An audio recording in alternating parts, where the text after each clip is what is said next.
কলকাতা আরেকটি দর্শনীয় স্থানের মধ্যে ইকো পার্ক হলো একটি অন্যতম।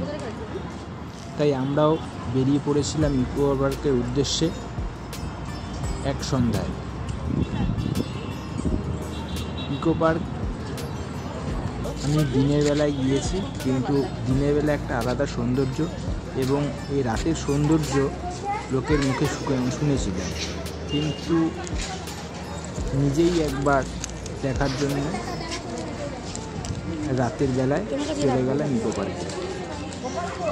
তা ইকো পার্ক যাওয়ার জন্য আপনারা সহজ পথ, আপনারা শিয়ালদাগামী যে কোনো ট্রেনে উঠে বিধাননগরে নেমে সেখান থেকে অটো করে আপনি ইকো পার্কে আসতে পারেন। তা ইকো পার্কে নতুন কিছু আকর্ষণীয়ের মধ্যে যেমন কিছু রাইড রাখা হয়েছে এখন হেলিকপ্টারের মতন, কিছু অর্থের বিনিময়ে এইসব রাইডগুলো আপনারা চড়তে পারেন। তা আমাদের উদ্দেশ্য ছিল 7 ওয়ান্ডার অর্থাৎ পৃথিবীর সপ্তম আশ্চর্যের মধ্যে যে জিনিসগুলো রয়েছে সেগুলো একবার ঘুরে যাব। তা 30 টাকা বিনিময়ে টিকিট কেটে আমরা ঢুকে পড়লাম এই ইকো পার্কে সপ্তম আশ্চর্যের যে প্রতিলিপিগুলো রয়েছে সেগুলো দেখার উদ্দেশ্যে।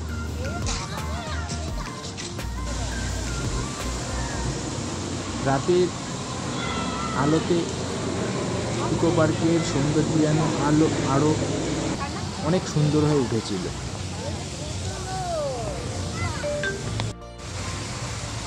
তা চলুন সঙ্গে থেকে আমাদের সাথে ইকো পার্কে এই সপ্তম আশ্চর্য স্থানগুলো ভালো করে একটু ঘুরে দেখা যাক। ধীরে ধীরে আমরাও এগিয়ে চললাম ইকো পার্কে সপ্তম আশ্চর্য স্থানগুলো ঘুরে দেখানোর জন্য। আপনারা দেখুন, সাথে থাকুন।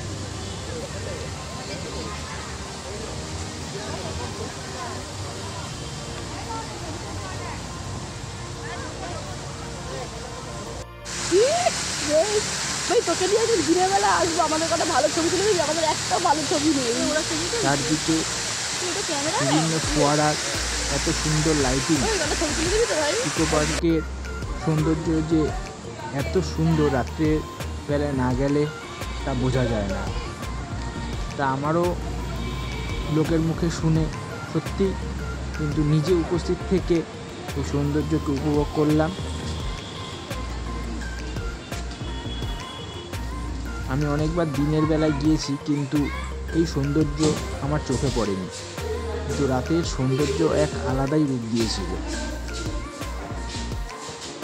আপনারাও ঘুরে আসতে পারেন ইকো পার্কে।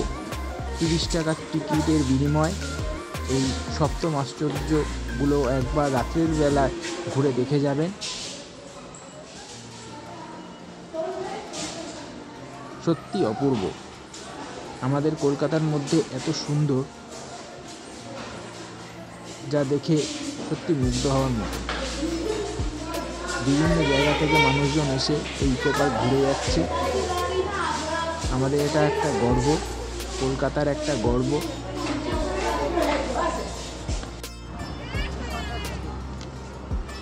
ক্রাইস্ট দ্য রিডেমার একটি সপ্তম আশ্চর্যের মধ্যে এটি একটি অন্যতম। এই বিশাল মূর্তিটি রয়েছে ব্রাজিলের দক্ষিণ পূর্ব শহর রিও ডি জেনিরোতে, যেটি একটি বড় পাহাড়ের উপরে রয়েছে। 2 হাত প্রসারিত করে দাঁড়িয়ে আছেন যিশু, কিন্তু এই যিশুর মূর্তিটি এত সুন্দরভাবে ইকো পার্কে রয়েছে যা দেখে সত্যি আপনারা মুগ্ধ হবেন।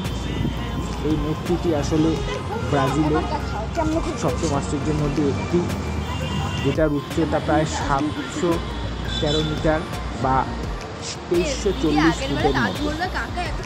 কিন্তু এই মূর্তিটি ইকো পার্কে দেখে আপনারা সত্যি মুগ্ধ হবেন। এত সুন্দর এই মূর্তিটি অবিকলভাবে এখানটাতে তৈরি করা হয়েছে।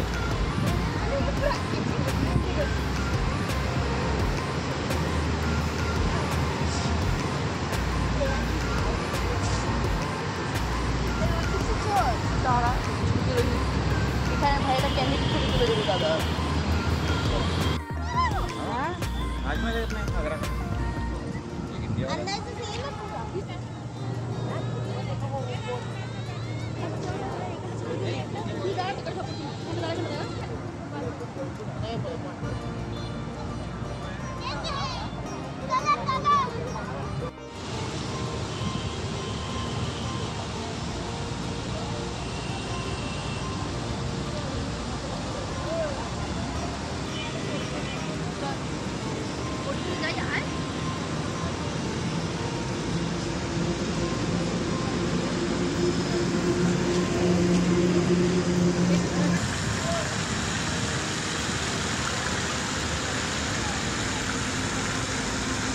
আগ্রার তাজমহল সত্যি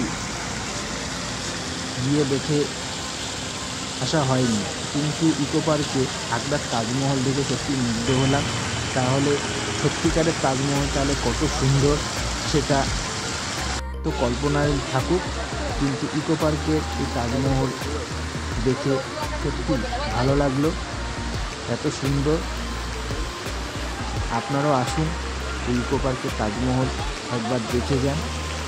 যাদের সত্যি আর্থিক সামর্থ্য নেই বা কোনো পরিস্থিতিতে হয়তো তাজমহল ঘুরে আসতে পারছেন না কাছে পিঠে, একবার ইকো পার্কের তাজমহল এসে ঘুরে যাবেন, আপনাদের বাচ্চাদেরকে নিয়ে আসবেন, সত্যি তারা আনন্দ পাবে।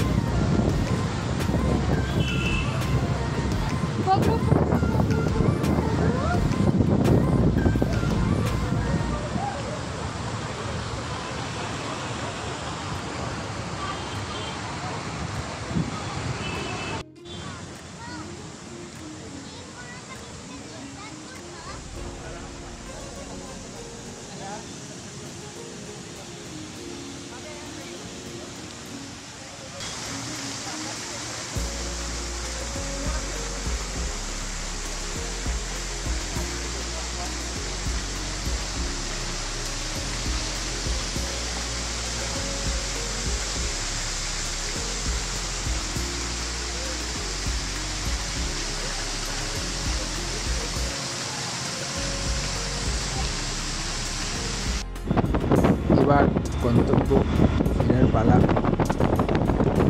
আবার দেখা হবে আপনাদের সাথে নেক্সট ভিডিওতে। পাশে থেকে সহযোগিতা করবেন যাতে পরবর্তী ভিডিওগুলো আপনাদের উদ্দেশ্যে আমরা দিতে পারি। পাশে থাকুন, সঙ্গে থাকুন। নমস্কার, শুভরাত্রি, ভালো থাকবেন।